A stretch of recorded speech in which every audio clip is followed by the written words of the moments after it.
বাংলাদেশের নারায়ণগঞ্জ জেলার সোনারগাঁয়ে অবস্থিত বাংলার তাজমহল। এই কাঠামোটি শুধু দর্শনীয় স্থানই নয়, বরং এটি ভালোবাসা, স্মৃতি ও ঐতিহাসিক স্থাপত্যর এক অনন্য মিশ্রণ।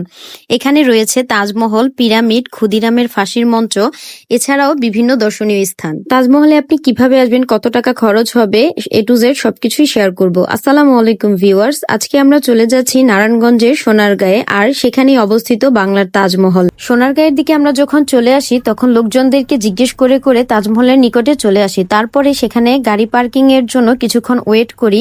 গাড়ি পার্কিং এর জন্য চার্জ প্রযোজ্য ছিল, যদিও ভাইয়ারা গাড়ি দেখে রাখবে। তো আমরা দুইটা বাইক দিয়ে আসছিলাম, আমরা চারজন একসাথে চলে আসি। তো ফার্স্টে ঢুকতেই বাহারি রকমের সুন্দর সুন্দর হরেক রকমের জিনিসপত্র ছিল, তো যেগুলো আমরা দেখতেছিলাম আর বলতেছিলাম যে আসার সময় অবশ্যই খুঁটিনাটি দেখে যাব, প্রয়োজনে কিছু কিনেও নিব। তো যাওয়ার সময় আমরা কিছু জামদানি শাড়ির দোকানও দেখেছিলাম, যেখান থেকে আমরা দুইজনে দুইটা শাড়িও সুন্দর সুন্দর কিউট শাড়ি কিনে নিয়েছি, যা পরবর্তী ভিডিওতে আপনাদেরকে দেখাবো। তো প্রবেশ পথে যখন ঢুকতেছিলাম ফার্স্টে এরকম রুম দেখে ভাবলাম যে এরকম কেন, তো ভিতরটাতে আবার সুন্দর ছিল। যদিও টিকিট কাউন্টারে আমরা চলে যাই আর সেখান থেকে গিয়ে টিকিট কালেক্ট করে নেই। এখানে তাজমহলের জন্য মূল্য জনপ্রতি টিকিট ছিল 200 টাকা করে। আমরা 4টা টিকিট নিয়ে নিই, সেখানে 4 জনের জন্য 800 টাকা লাগে। আর এই একটা টিকিট দিয়ে আপনি চাইলে 5টি জায়গা ঘুরে দেখতে পারবেন। সো তার জন্য আমরা একসাথেই টিকিটটা কিনে নিই। আপনি যখন ভিতরে প্রবেশ করবেন তখন রিয়েলাইজ করতে পারবেন বাংলার তাজমহল আসলেই অনেক নিখুঁত এবং সুন্দরভাবে তৈরি করেছে। আমরা যে 4টি দর্শনীয় স্থান দেখব তার মধ্যে প্রথমটি হচ্ছে এই তাজমহল। আর এদিকে ঢুকবেন যে রাস্তা দিয়ে আর বের হতে হবে অন্য একটি রাস্তা দিয়ে। তো ফার্স্টে আমরা চলে আসি তাজমহল দেখার জন্য। এখানে কিছুক্ষণ ছবি ভিডিও তুলি, সম্পূর্ণ তাজমহলটি ঘুরে ঘুরে দেখছিলাম আর ভিডিও নিচ্ছিলাম। চারিদিকে অনেক লোকজন ছিল, যদিও ওই দিন ফ্রাইডে ছিল, এজন্যই লোকজনের সমাগম একটু বেশি। তো আমরা একটু আর্লি চলে আসি যাতে আমরা সম্পূর্ণটা কভার করে দেখে দেন হচ্ছে বাসায় যেতে পারি।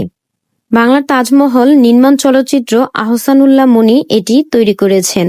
সম্রাট শাহজাহান তার দ্বিতীয় স্ত্রীর মৃত্যুতে প্রচন্ড শোকাহত হয়ে পড়েন। তার স্ত্রী চতুর্থ সন্তান দানকালে মৃত্যুবরণ করেছিলেন এবং তার মৃত্যুর পরই তিনি তার শোক স্মৃতিকে ধরে রাখার জন্য নির্মাণ করেন এই বাংলার তাজমহল। তাজমহল থেকে বের হয়েই মাত্র 2 মিনিট সামনে এগোলেই পিরামিড এবং রাজমনির পিরামিডটি দেখতে পারবেন। টিকিট দেখিয়ে চলে যেতে পারবেন সহজেই। এছাড়াও রয়েছে ক্ষুদিরামের ফাঁসির মঞ্চ, রাজমনির পিরামিড এবং রয়েছে বাচ্চাদের বিভিন্ন ধরনের খেলার রাইড। প্রতি 50 টাকা টিকিট সংগ্রহ করে খুব সহজে এখানে বাচ্চাদেরকে নিয়ে আসলে ওদেরকে একটু আনন্দ দেয়া যাবে। আমরা যখন সামনের দিকে যাচ্ছিলাম তখন অনেক লোকজন ছিল, তবে কিছুক্ষণ পরে লোকজনের সমাগম কমে গিয়েছিল। মানে এখানে 2টা সেক্টরে বিভক্ত ছিল।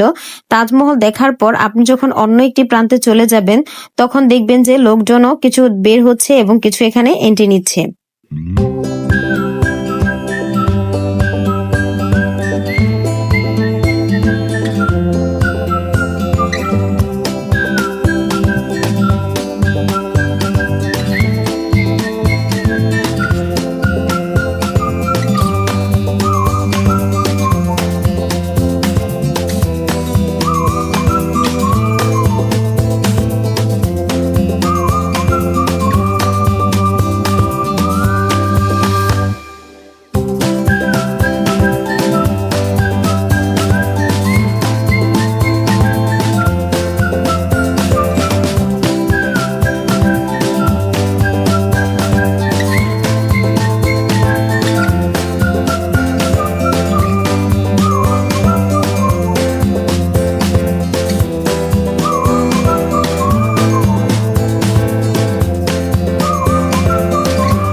ক্ষুদিরামকে এভাবেই ফাঁসি দেওয়া হয়েছিল। ক্ষুদিরামের সম্পূর্ণ নাম ছিল ক্ষুদিরাম বসু। তিনি ছিলেন ভারতের ব্রিটিশ শাসনের বিরোধিতা করেছিলেন, যার জন্যই তাকে এভাবে ফাঁসি দেওয়া হয়েছিল। ফাঁসির সময় তার বয়স ছিল সবেমাত্র 18 বছর। ভারতের বৈকুণ্ঠ গ্রামে এখনো তার আসল ফাঁসির মঞ্চটি রয়েছে। তারপরে আমরা চলে যাই বেহুলা লক্ষীন্দরের যে উপন্যাসটি ছিল, সেই গল্প কাহিনীগুলো এখানে সুন্দরভাবে ফুটিয়ে তুলেছিল। তাদের বাসর ঘর এবং সেই বাসর ঘরের সাথে সর্প কিভাবে দর্শন করেছিল, বেহুলা কিভাবে স্বর্গে গিয়ে লক্ষীন্দরের জীবন বাঁচালো, সবকিছু এখানে সুন্দরভাবে তুলে ধরেছে। এছাড়াও আধুনিক যুগ, গ্রামীণ যুগের যে বাড়িঘরগুলোর কোনো বৈষম্য ছিল না, সেগুলো সুন্দরভাবে এখানে তুলে ধরেছে। যদিও সবকিছু আর্টিফিশিয়াল ছিল, তবে খুবই নিখুঁতভাবে তৈরি করেছে। সেখানে কোনো বৈষম্য বা বিরোধিতা ছিল না। তারপর সেখান থেকে আমরা চলে যাই, এখানে একটি সিনেমা হল ছিল, যেখানে ক্ষুদিরামের কিভাবে ফাঁসি দিয়েছিল সেটা তুলে ধরেছে। তো ভিতরটাতে আসলে খুব পরিমাণ গরম ছিল, ভিতরে একটা এসির ব্যবস্থা করে দিলে হয়তো ভালো হতো। তবে বাঙালি আসলে একটু সুবিধা পেলে আরেকটু পেতে চায়, 200 টাকার মধ্যে আবার এত কিছু, তাই না? ক্ষুদিরামের ফাঁসির মঞ্চে সবকিছু যখন আমাদের দেখা শেষ হয়ে যায়, তখন আমরা এদিক থেকে চলে যাই হচ্ছে গিয়ে পাখির কীটপতঙ্গ সবকিছু দেখার জন্য। আর সেখানে হরেক রকমের পাখিও ছিল, যদিও আমরা গিয়ে তখন অত বাহারি রকমের পাখি জীবজন্তু দেখতে পাইনি, শুধু বানর আর বাঘ দেখতে পেয়েছিলাম। তো এগুলো আমাদের যখন দেখা হয়ে যায়, তখন আমরা আসলে কিছু বাদ রাখিনি। যেহেতু একটা জায়গায় ঘুরতে গিয়েছি, তো চাচ্ছিলাম যে সবকিছু আসলে দেখে সম্পূর্ণ করে আসতে। তো আমাদের যখন সবকিছু কমপ্লিট হয়ে যায়, অল্প সময়ের মধ্যে আসলে সব কভার করতে পেরেছিলাম। তারপর আমরা জামদানি শাড়ি দেখতে আসি, আর এখান থেকে 2টা সুন্দর শাড়ি নিয়ে যাই। তাজমহলে আসতে গেলে আপনার ভোলতা ফ্লাইওভার হয়ে আসতে হবে। সেক্ষেত্রে আপনি কুড়িল বিশ্ব রোড হয়ে বিআরটিসি বাস বা গুলিস্তান হতে ভোলতা গাউসিয়াগামী যেসব বাসগুলো আসে, সেসব বাসে করে আসতে পারেন। ভোলতা ফ্লাইওভার মোড়ে আসার পরে আপনি এখানে অটোরিকশা চালিত অনেক গাড়ি পেয়ে যাবেন। একটু দরাদরি করে 60 থেকে 70 টাকার মধ্যে চলে যেতে পারবেন বাংলার তাজমহলে।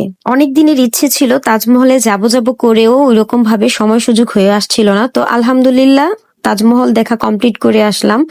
খাওয়া দাওয়া করার জন্য প্রপার একটা জায়গা খুঁজতেছিলাম, তো যেটা আসলে হচ্ছিল না, যেহেতু ফ্রাইডে, এজন্য লোকজনের সমাগম একটু বেশি ছিল। তো যখন অলরেডি পেয়ে যাই, তারপর খাওয়া দাওয়া শেষ। আমাদের সাথে নতুন সঙ্গী হিসেবে ভাইয়া এন্ড আপু থাকাতে আমরা অনেক বেশি এনজয় করেছি। তো আজকের ব্লগটা এই পর্যন্তই। সবাই ভালো থাকবেন, সুস্থ থাকবেন। দেখা হবে নতুন কোনো জায়গায় নতুন ভাবে। আল্লাহ হাফেজ।